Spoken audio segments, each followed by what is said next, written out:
আমি লোকশ্রী আজকে আবার চলে এসেছি কোথায় তারার একটা ব্র্যান্ড নিউ এপিসোড নিয়ে।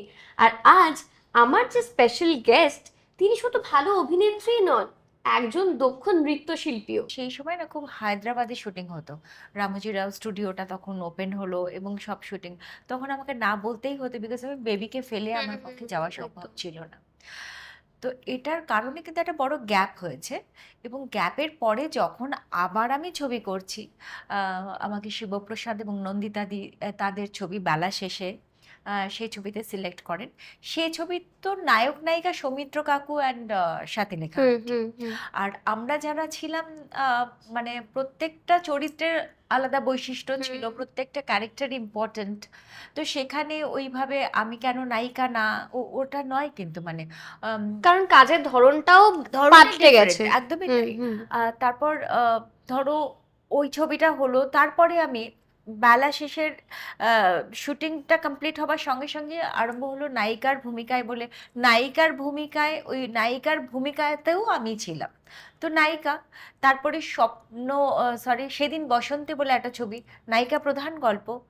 তারপর আর কি কি আমাদের এই বেলা শেষের সিকুয়েলই তো হলো বেলা বেলা শুরু, শুরু। সেখানেও আমি সেই যে চরিত্রে ছিলাম সেই চরিত্র। তার মাঝখানে আরেকটা ছবি করেছিলাম কলকাতার কোহিনূর, সেই ছবিতেও মানে মানে একটা লিড রোল, মানে ওখানেও কোনো নায়িকা হিসেবে গল্পটা নয়, হুম হুম একটা ডিটেকটিভ একটা গল্প, সেখানেও আমার একটা লিড রোল। তো আমি নিজেকে কোথাও আমি অন্য কোনো চরিত্রে দেখিনি আর কি, বেলা শেষে বেলা শুরু বাদ যদি দাও, বিকজ অন্য সাবজেক্ট। এটা আমি বললাম তো, নায়িকা হিসেবেই আমি বা লিড রোলেই আমি কাজ করে এসেছি।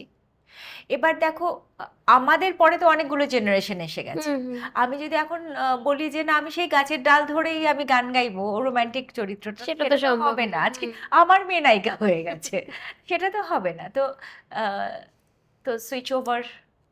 সুতরাং যে কোনো ভালো চরিত্র অবশ্যই লিডিং হওয়া দরকার, সেরকম চরিত্রেই কাজ করব। তার জন্য তো আমি চাই বললেই তো হবে না, সেরকম চরিত্র আমার কাছেও তো আসতে আসতে হবে। হবে। মানে এরকম কি ঘটনা এখন হয়, বা তোমার কোন রিগ্রেটস আছে যে পছন্দসই স্ক্রিপ্ট বা কন্টেন্ট বা সেই চরিত্রটা তোমার কাছে আসছে না এখন? হ্যাঁ, এক্স্যাক্টলি। একটু তো মন খারাপ হয়, কারণ কাজ তো ভালোবাসি, সবসময় কাজ করতে চাই, মানে কার ভালো লাগে যে কাজ ছাড়া থাকতে, যারা কাজ করতে ভালোবাসে।